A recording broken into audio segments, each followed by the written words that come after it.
ಕನ್ನಡ ಚಿತ್ರರಂಗದ ಪಾಲಿಗೆ ಈ 2 ವಾರಗಳು ಅದ್ಭುತವಾಗಿವೆ. ಅದಕ್ಕೆ ಕಾರಣ ಕೊನೆ 2 ವಾರದಲ್ಲಿ ಬಿಡುಗಡೆಯಾದ ಕನ್ನಡ ಸಿನಿಮಾಗಳ ಯಶಸ್ಸು. ಸೂ ಫ್ರಮ್ ಸೋ ಸಿನಿಮಾ ಈ ರೇಸ್ನ ಮುಂಚೂಣಿಯಲ್ಲಿದೆ.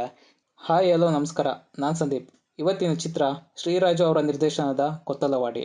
ಇದೊಂದು ಆಕ್ಷನ್ ಡ್ರಾಮಾ ಜಾನರ್ನಲ್ಲಿ ಎಣೆದಿರುವಂಥ ಕತೆ. ಸೊಂಪಾದ ಪ್ರಕೃತಿಯ ಮಧ್ಯದಲ್ಲಿರುವ ಊರು. ಆ ಊರಿಗೂ ಬರಗಾಲವಿದೆ. ಬರಗಾಲಕ್ಕೆ ಸಿಲುಕಿರೋ ಜನಗಳು ಬದುಕುವ ಸಲುವಾಗಿ ಗುಜ್ರಿ ಬಾಬು ಮಾತಿನಂತೆ ಮರಳಿನ ದಂಧೆಗೆ ಕಾಲಿಡ್ತಾರೆ. ಆಸೆ ದುರಾಸೆಯಾಗಿ ಬೆಳೆದಾಗ ಅಲ್ಲಿ ಆಗುವಂಥ ಪರಿಣಾಮಗಳು ಮತ್ತು ಕಾನೂನು ಬಾಹಿರ ಚಟುವಟಿಕೆಗಳಿಂದ ಊರಿನ ಜನಗಳು ಮತ್ತು ಪೊಲೀಸರಿಗೂ ಆದಂಥ ಸಂಘರ್ಷಗಳು, ಅಲ್ಲಿಂದ ಊರಿನ ಪರಿಸ್ಥಿತಿ ಮತ್ತು ಕೊನೆಯೇ ಈ ಸಿನಿಮಾದ ಕತೆ. ಇಲ್ಲಿ ಬೇರೆ ಬೇರೆ ರೀತಿಯ ಹೋರಾಟಗಳಿವೆ. ಹಸಿವಿನ ಹೋರಾಟ, ಅಸ್ತಿತ್ವ ಅಧಿಕಾರದ ಹೋರಾಟ, ಅಂಧಕಾರದ ಅಳಿವಿಗೆ ಹೋರಾಟ. ಸಿನಿಮಾದಲ್ಲಿ ವರ್ಕ್ ಆದಂತಹ ಮತ್ತು ನನಗೆ ಇಷ್ಟವಾದಂಥ ಒಂದಷ್ಟು ವಿಷಯಗಳು, ಅದು ಸಿನಿಮಾದ ರೈಟಿಂಗ್ ಮತ್ತು ರಘು ನಿಡುವಳ್ಳಿ ಅವರ ಡೈಲಾಗ್ಸು. ಇದು ಸಿನಿಮಾದ ಪ್ಲಸ್ ಪಾಯಿಂಟ್ ಕೂಡ ಹೌದು.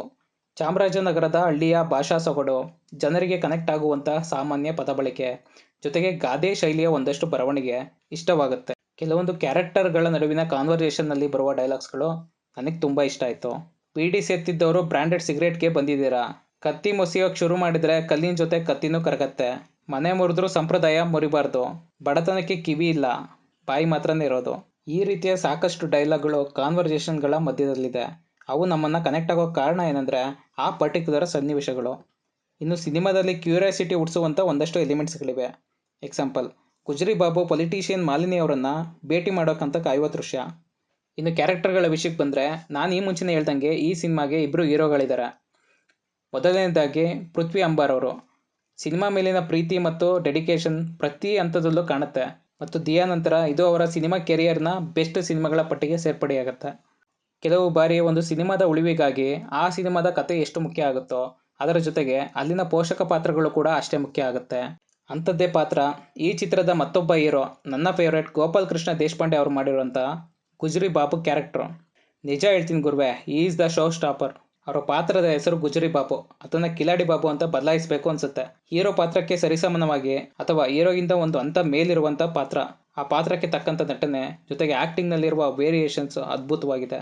ಇಡೀ ಚಿತ್ರಮಂದಿರದ ಅಟೆನ್ಷನ್ನನ್ನು ಗ್ರ್ಯಾಬ್ ಮಾಡಿದ್ದು ಗೋಪಾಲ್ ಕೃಷ್ಣ ದೇಶಪಾಂಡೆ ಅವರ ಗುಜ್ರಿ ಬಾಬು ಪಾತ್ರ. ನಾನು ನೋಡಿರೋ ಹಾಗೆ ಗೋಪಾಲ್ ಕೃಷ್ಣ ದೇಶಪಾಂಡೆ ಅವರು ಇಲ್ಲಿವರೆಗೂ ಮಾಡಿರೋ ಪಾತ್ರಗಳು ಎಲ್ಲ ವಿಭಿನ್ನವಾಗಿವೆ. ಅವನೇ ಶ್ರೀಮನ್ ನಾರಾಯಣ ಸಿನಿಮಾದ ಬ್ಯಾಂಡ್ ಮಾಸ್ಟರು, ಗರುಡ ಗಮನ ಸಿನಿಮಾದ SI ಭರಮಯ್ಯ, ಯುವ ಸಿನಿಮಾದ ಪ್ರಿನ್ಸಿಪಲ್, ಶಾಕಾಹಾರಿ ಸಿನಿಮಾದ ಇನ್ಸ್ಪೆಕ್ಟರ್, ಟೋಬಿ ಸಿನಿಮಾದ ಟೋಬಿ ಸ್ನೇಹಿತನ ಪಾತ್ರ, ಇನ್ನು ಭೀಮ, ಸಪ್ತಸಾಗರದ ಆಚೆ ಎಲ್ಲೋ ಇಂದ ಕೊತ್ತಲವಾಡಿಯ ಗುಜ್ರಿ ಬಾಬು. ಅವೆಲ್ಲದರಲ್ಲೂ ಈ ಪಾತ್ರ ಜನಗಳ ಮನಸ್ಸಲ್ಲಿ ಉಳಿಯೋದಕ್ಕೆ ಒಂದು ಕಾರಣ ಇದೆ. ಅದನ್ನು ನೀವು ಚಿತ್ರಮಂದಿರದಲ್ಲೇ ನೋಡಬೇಕು. ಜೊತೆಗೆ ಈ ವಿಷಯದಲ್ಲಿ ಡೈರೆಕ್ಟರ್ ಶ್ರೀರಾಜ್ ಅವರನ್ನ ಅಪ್ರಿಷಿಯೇಟ್ ಮಾಡಲೇಬೇಕು. ಯಾಕಂದರೆ ಒಬ್ಬ ನಟನೆಯ ಸಾಮರ್ಥ್ಯವನ್ನು ಕಂಪ್ಲೀಟಾಗಿ ಆಚೆ ತೆಗೆಯೋಕ್ಕೆ ಸಾಧ್ಯ ಇರೋದು ಒಬ್ಬ ಬರಹಗಾರ ಮತ್ತು ಒಬ್ಬ ನಿರ್ದೇಶಕನಿಗೆ ಮಾತ್ರ ಸಾಧ್ಯ. ಆ ಕೆಲಸವನ್ನು ಇಲ್ಲಿ ನಿರ್ದೇಶಕರು ಅದ್ಭುತವಾಗಿ ಮಾಡಿದ್ದಾರೆ. ಮತ್ತು ಕಾವ್ಯ ಶೈವ ಅವರಿಗೆ ಇದು ಮೊದಲನೇ ಸಿನಿಮಾ ಆಗಿದ್ದರೂ ಕೂಡ ಅವರ ಪರ್ಫಾರ್ಮೆನ್ಸ್ ಅದ್ಭುತವಾಗಿದೆ. ಎಕ್ಸ್ಪೆಷಲಿ ಎಮೋಷನಲ್ ಸೀನ್ಸ್ಗಳಲ್ಲಿ ತುಂಬ ಚೆನ್ನಾಗಿ ಅಭಿನಯಿಸಿದ್ದಾರೆ. ಇನ್ನು ನ್ಯಾಚುರಲ್ ಮತ್ತು ಸೆಟಲ್ ಆ್ಯಕ್ಟಿಂಗಿಂದನೇ ನಮಗೆಲ್ಲ ಪರಿಚಿತ ಆಗಿರೋ ರಾಜೇಶ್ ನಟರಂಗ ಅವರು ಇಲ್ಲಿ ಇನ್ನೂ ಇಷ್ಟ ಆಗ್ತಾರೆ. ಸಿನಿಮಾಟೋಗ್ರಫಿ ಮತ್ತು ಅದರ ಲೈಟಿಂಗ್ ಚೆನ್ನಾಗಿದೆ. ಬ್ಯಾಕ್ಗ್ರೌಂಡ್ ಸ್ಕೋರ್ ಮತ್ತು ಮ್ಯೂಸಿಕ್ ಡಿಸೆಂಟ್ ಜಾಬ್ ಮಾಡಿದೆ ಅಂತಲೇ ಹೇಳ್ಬೋದು. ಇಲ್ಲಿ ಒಂದು ಎಕ್ಸೈಟಿಂಗ್ ಇಂಟರ್ವಲ್ ಬ್ಲಾಕ್ ಇದೆ. ಇನ್ನು ನನಗೆ ವರ್ಕ್ ಆಗದೆ ಇರೋ ಅಥವಾ ನನಗೆ ಕನೆಕ್ಟ್ ಆಗದೆ ಇರೋ ಒಂದಷ್ಟು ವಿಷಯಗಳಿವೆ. ಅದು ಲಗೋರಿ ಕುಮಾರನ ಪಾತ್ರ. ಕ್ಯಾರೆಕ್ಟರ್ಗೆ ಕೊಟ್ಟಿರೋ ಅನ್ವಾಂಟೆಡ್ ಫೈಟ್ ಎಂಟ್ರಿ ಸೀನು, ಆ ಪಾತ್ರದ ಪರಿಚಯ ಕೇವಲ ಸಂಭಾಷಣೆ ಮೂಲಕವೇ ಅಥವಾ ಒಂದು ನರೇಷನ್ ಮೂಲಕನೇ ಕೊಟ್ಟಿದ್ರೆ ಚೆನ್ನಾಗಿರ್ತಿತ್ತು. ಕಾರಣ ಆ ಪಾತ್ರದ ಇಂಪಾರ್ಟೆನ್ಸ್ ಅಷ್ಟು ಸಿನಿಮಾದಲ್ಲಿ ಇಲ್ಲ. ಅನಾವಶ್ಯಕವಾಗಿ ಬಂದ ಇಂಟರ್ವಲ್ ನಂತರದ ಹಾಡು ತೆಗೆಯುವ ಅಥವಾ ಒಂದು ಚಿಕ್ಕ ಬಿಟ್ ಮುಖಾಂತರ ಮುಗಿಸುವ ಪ್ರಯತ್ನ ಮಾಡಿದರೆ ಸಿನಿಮಾದ ಫ್ಲೋ ಹಾಗೆ ಇರ್ತಿತ್ತು.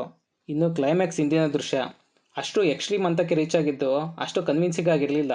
ಜೊತೆಗೆ ಅಷ್ಟು ಇಂಪ್ಯಾಕ್ಟ್ ಕೂಡ ಮಾಡಲಿಲ್ಲ ಅಂತ ಅನಿಸ್ತು. ಇದು ಕೇವಲ ನನ್ನ ಅಭಿಪ್ರಾಯ ಮಾತ್ರ.